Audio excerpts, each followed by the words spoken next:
ഡോറൊക്കെ തുറന്നിട്ട് ഇങ്ങോട്ട് പോയി. இந்த ட்ரெஸ் எல்லாம் வாஷ் பண்ண போறேன். എടി അത് അവിടെ ഇട്. ഉന്നോட ചേച്ചിക്ക് தெரிஞ்சா ഉന്നോட ജോലി വെടിച്ചിടും.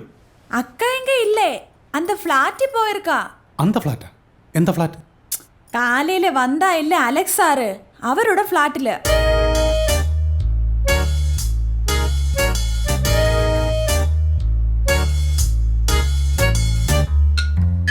எங்க ஊரில இது பெரிய தப்பு.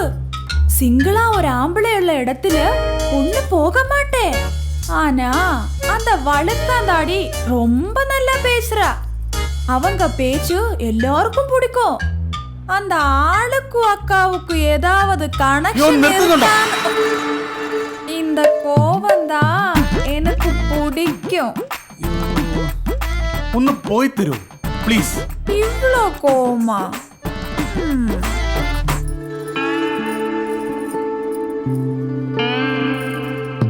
என்னங்க? പിന്നെ நான் இது வாஷ் பண்ணணுமா? അയ്യേ, ആവശ്യമില്ലാത്ത കാര്യങ്ങളൊക്കെ തപ്പി പിടിച്ചെടുത്തോളൂ.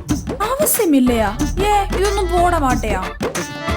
പോട മാട്ടേ, കുട്ടിയിലിരുന്നേ പോട മാട്ടേ. அப்படியா? എന്തൊക്കെ അറിയണം?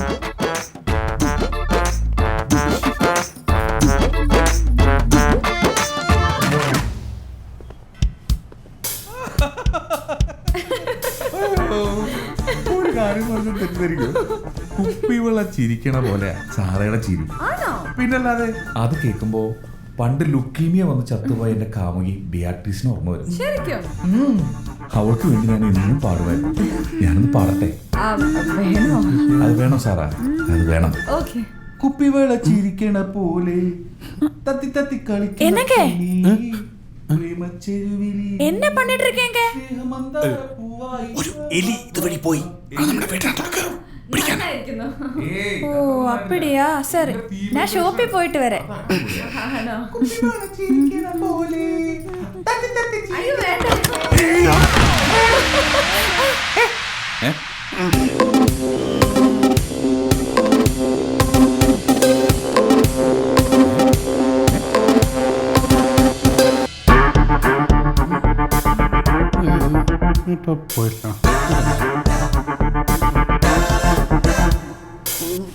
എന്തു പറ്റി?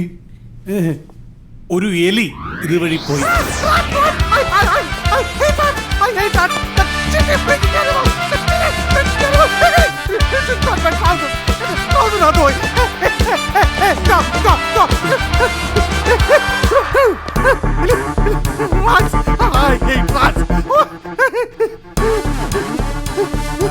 അത് പോയി കാണും കേട്ടോ. ഭയങ്കര സ്പീഡായിരുന്നു, ഭയങ്കര സ്പീഡായിരുന്നു. എന്റെ അപ്പൻ എലി കടിച്ചാ മരിച്ചേ, അതായി പേടി.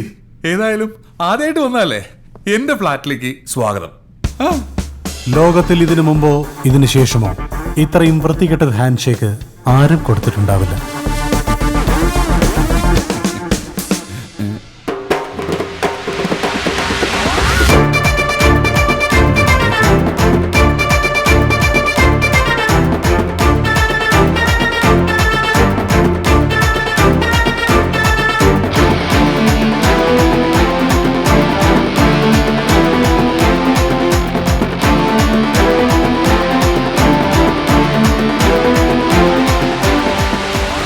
ഇത്രയും വില കുറഞ്ഞ ജെട്ടികളാണോ മിസ്റ്റർ ജീവൻ ഉപയോഗിക്കുന്നത്?